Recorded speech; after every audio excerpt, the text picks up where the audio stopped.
নমস্কাৰ, মই ডাক্তৰ ভাস্কৰ বাবুতি।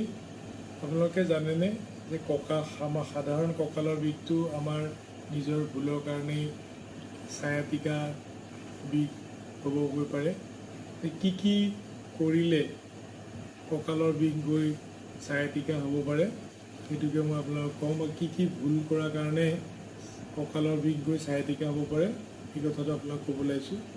প্ৰথম ভুলটো হ'ল যে কঁকালৰ বিষ হোৱাৰ লগে লগে ৰোগীয়ে বিষৰ কাৰণটো সাধাৰণ বুলি ভাবি লৈ ফাৰ্মাচীত গৈ ইনজেকশ্যন এটা লৈ ভাল হৈ যাব বুলি ভাবে। ফলত তেখেতে ভাল হ'বলৈ বিষটোৰ কথা বেছি গুৰুত্ব দি বেমাৰৰ কথা গুৰুত্ব নিদিয়াৰ কাৰণে এই বিষ কঁকালৰ বিষৰ পৰা লাহে লাহে বঢ়িলে যায়।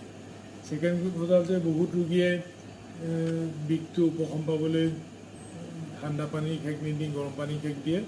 তাৰ ফলতো বহুত পেচেণ্টৰ বিষ বাঢ়ি পেলাই ভৰি পৰ্যন্ত পায়গৈ।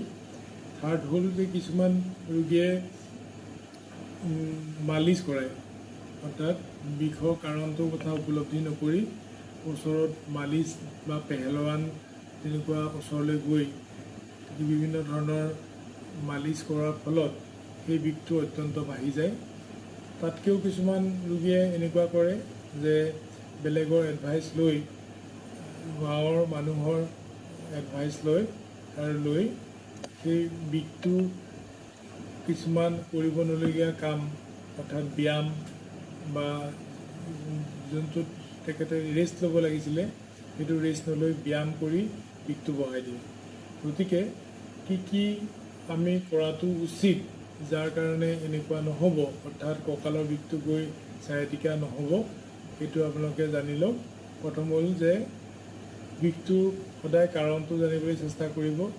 বিষটো সদায় উপশম হ'বই যদিহে আপুনি বিষটোৰ কাৰণটো জানিব বিচাৰে।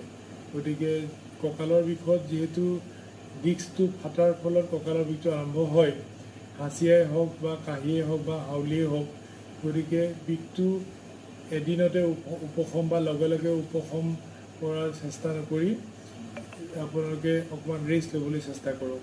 দ্বিতীয়তে গৰম পানীৰ পৰিৱৰ্তে ঠাণ্ডা পানী দিবলৈ চেষ্টা কৰক। ঠাণ্ডা পানীয়ে ইনফ্লামেশ্যন কমাব আৰু আপোনালোকে ৰেষ্টেই ল'বলৈ চেষ্টা কৰক, যাতে এক্সাৰচাইজ কৰি নিদিব আৰু কোনো পেহেলৱানৰ ওচৰলৈ নাযাব। ধন্যবাদ।